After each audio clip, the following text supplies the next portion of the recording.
Ini adalah yang keempat. Dirjen Pajak suruh WP bersabar sampai tahun kapan? Halo teman-teman semua, jumpa lagi di podcast bersama Ikatan Wajib Pajak Indonesia. Tapi kali ini Pak Rintonya lagi berhalangan teman-teman ya, saya mewakili IWPI. Langsung kita mengundang ahli hukum kita semua, Bapak Alessandro Rey. Halo Pak Rey, semoga sehat-sehat terus hari ini Pak. Terima kasih Pak Wan.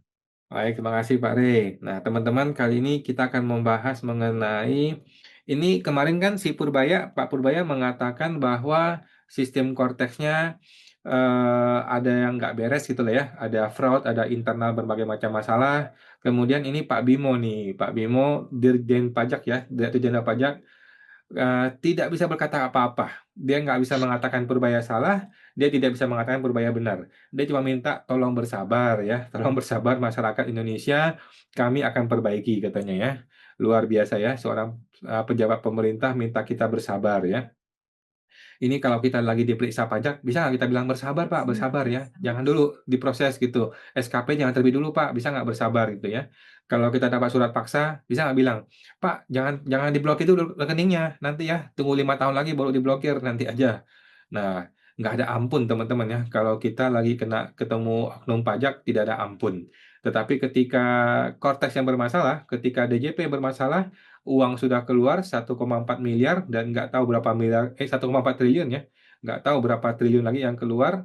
Dan ketika barangnya bermasalah, Menkeu-nya keluar-keluar di media sosial, kita juga ngamuk-ngamuk, tapi di Pajak cuma mengatakan silakan bersabar katanya ya. Cortex itu kan setiap data yang masuk itu dikonfirmasi dengan database pembanding. Misal data masuknya nomor NIK, data masuk identitas perubahan NIB, kita ada merekonfirmasi dengan data Dukcapil. Kita akan, by system ya, akan mengkonfirmasi dengan data dari Kementerian Investasi BKPM. Jadi looping seperti itu kan, kita nggak punya kontrol terhadap external data source gitu. Ya kalau saya sih jawabnya gampang, kalau nggak punya kontrol ya nggak usah gitu, nggak usah dipakai gitu. Ngapain pakai data yang kita nggak bisa kontrol, kan simple ya. Jadi lagi-lagi ngeles ya. Dirjen Pajak ngeles, ngeles, dan ngeles. Beban sistem itu luar biasa jauh dibanding tahun-tahun sebelumnya. Data yang harus direkonfirmasi supaya lebih memberikan kepastian pelayanan, bla bla bla. Kita mah nggak perlu tahu teman-teman ya. Kita nggak perlu tahu urusan internal, urusan teknis-teknis seperti itu kita nggak perlu tahu. Yang kita perlu tahu adalah laporannya harus lancar, baik, tertib, dan kita tidak ada error-error yang aneh-aneh. Itu yang kita inginkan ya. Kita nggak peduli Facebook, Google, Instagram, kita nggak peduli internal mereka tuh jungkir balik di dalam kantor mereka, kita nggak peduli ya. Kita cuma pengen tahu ketika gue mau pakai barang ini, barangnya bisa dipakai. Kan sesimpel itu teman-teman ya. Nah, jadi lagi-lagi saling lempar tanggung jawab ya. Menkeu-nya ngomel-ngomel di media sosial, si Dirjen Pajaknya minta masyarakat bersabar. Ya, pertanyaannya mau bersabar sampai kapan ya teman-teman? Mau tahun depan, 2 tahun lagi? Ini kan bersabar sudah diucapkan sejak tanggal 1 Januari 2025 teman-teman ya. Sejak 1 Januari, Cortex jalan langsung error dan diminta bersabar. Sampai sekarang udah 2026 teman-teman. Nah, kita langsung minta pendapatnya dari ahli hukum kita, Bapak Alessandro Rey. Bagaimana Pak Rey menanggapi carut marutnya Cortex ini dan minta bersabar kepada masyarakat? Silakan Pak Rey. Ya, terima kasih Pak Wan. Ini menarik ya, karena Cortex ini kan tiada henti dibicarakan oleh lebih daripada 70 juta wajib pajak ya, yang tentunya punya kewajiban untuk melaporkan SPT-nya, baik itu SPTOP maupun SPT Badan.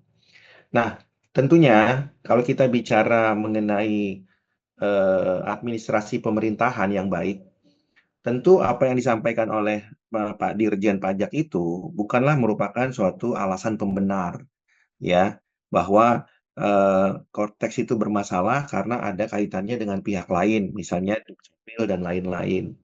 Nah, tentu ini bukan merupakan satu refleksi atau penerapan asas-asas umum pemerintahan yang baik. Karena salah satu asas umum pemerintahan yang baik itu adalah memberikan pelayanan, ya.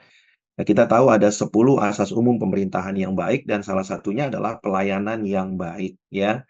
Nah, kalau kita bicara pelayanan, maka tentunya kan kita bicara government government good government ya. Eh, good government service gitu ya, atau kalau di perusahaan namanya corporate ya, corporate governance ya. Kalau di perusahaan, di pemerintahan itu government governance ya. Nah, jadi kalau kita bicara apa eh, governance yang baik, tentunya pelayanan itu merupakan sebuah keniscayaan ya. Itu bukan sesuatu yang kemudian harus dimohonkan baru diberikan, Pak Awan. Tapi itu kan merupakan satu keniscayaan. Artinya apa? Artinya nggak diminta juga memang sudah harus tersedia atau disediakan. Nah, dalam konteks korteks ya, apalagi kita tahu korteks itu berkaitan dengan kewajiban perpajakan. Nah, ketika kewajiban nggak bisa dilaksanakan, tapi penyebabnya bukan dari wajib pajak sendiri, tapi penyebabnya dari pemerintah, nah maka menjadi tidak berimbang Pak Awan ya, atau tidak equal ya. Kenapa? Karena ketika katakanlah Kortex itu berjalan lancar, lalu laporan SPT-nya tidak dilaksanakan dengan baik, tepat waktu, benar, lengkap, dan jelas, maka wajib pajak pantas untuk dikenakan sanksi. Namun ketika Cortex ini bermasalah, kemudian sering muter-muter, sering tidak sinkron, kemudian datanya bocor ya atau tidak muncul secara otomatis dalam setiap contohnya di SPT dalam setiap lampiran, tentu harusnya kan ada dong sanksinya ya, sebagaimana wajib pajak juga dikenakan sanksi kalau tidak melaksanakan kewajibannya. Kewajiban pemerintah itu kan menyiapkan pelayanan yang baik. Nah, pertanyaannya kan Pak Awan, kalau pelayanan yang baik nggak tersedia, lalu sanksinya apa? Berkaitan dengan pelanggaran asas umum pemerintahan yang baik itu. Nah, kalau sanksinya tidak ada, berarti kan asas umum pemerintahan yang baik itu atau AUPB itu kan tidak dijalankan. Nah, kalau tidak dijalankan, pertanyaan berikutnya, apakah ada pelanggaran hukum? Ya, apakah ada penyalahgunaan wewenang di situ? Nah, kalau ada, berarti kan harus ada yang bertanggung jawab.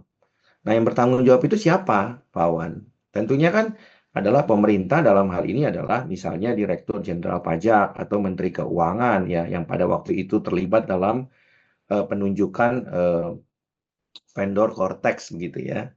Nah, kalau ini nggak bisa dilaksanakan, berarti kedudukan antara wajib pajak ya dengan pemerintah itu kan tidak sama ya, tidak berdiri sama tinggi dan duduk sama rendah.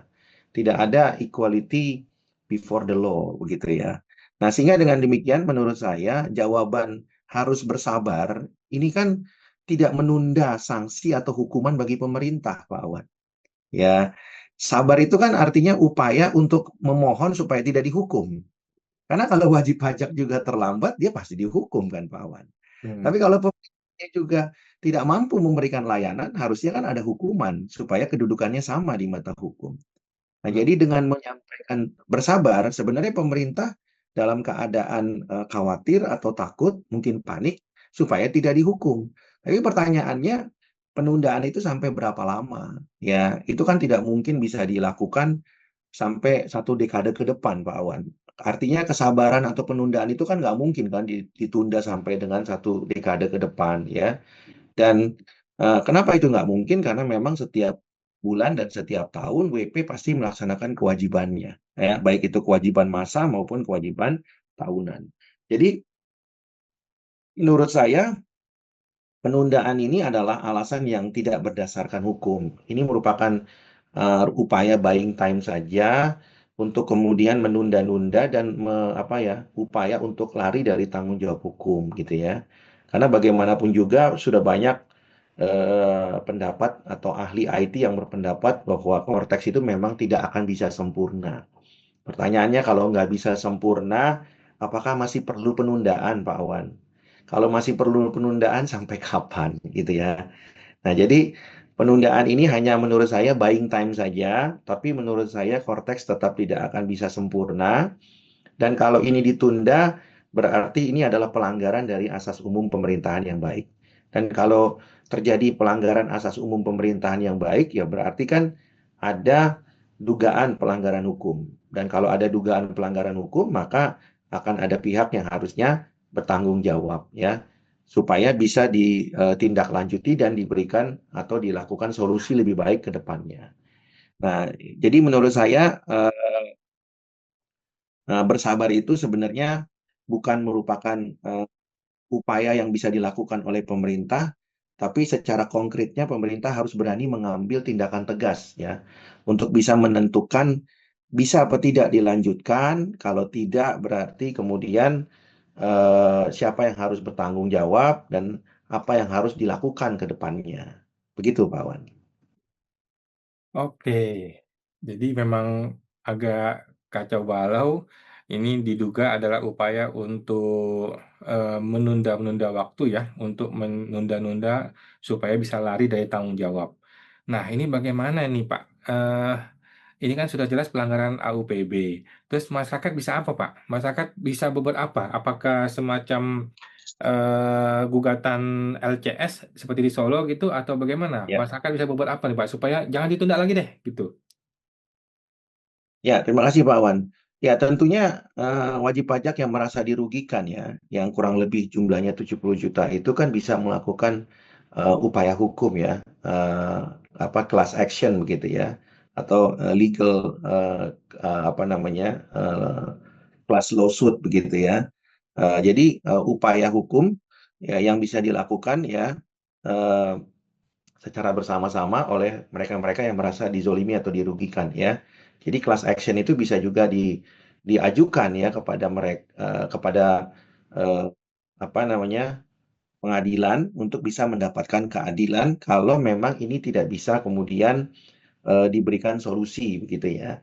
Nah, jadi masyarakat yang terus-menerus mengalami kerugian sejak ini di launching, Pak Wan, tentunya bisa menempuh upaya hukum. Dan menurut saya kalau upaya administratif menjadi kurang relevan ya, karena kan dari mereka dan untuk mereka saja. Jadi yang paling relevan menurut saya adalah upaya hukum ya, bukan upaya administratif lagi ya.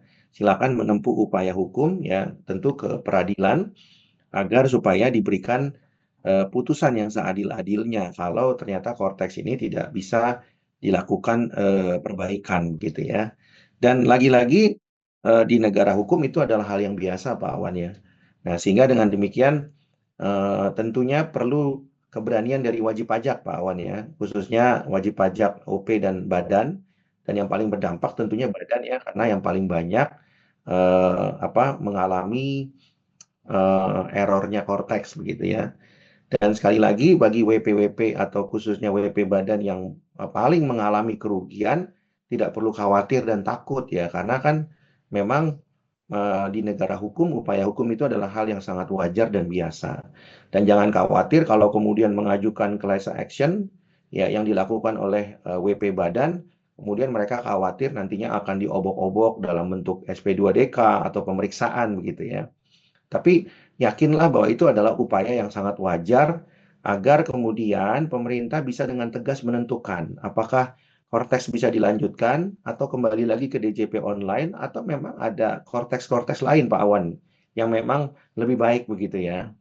Nah, saya nggak tahu Cortex mana yang paling baik, tapi mungkin akan ada Cortex yang lain yang lebih baik ya, yang didesain sesuai dengan kebutuhan atau teks model Indonesia.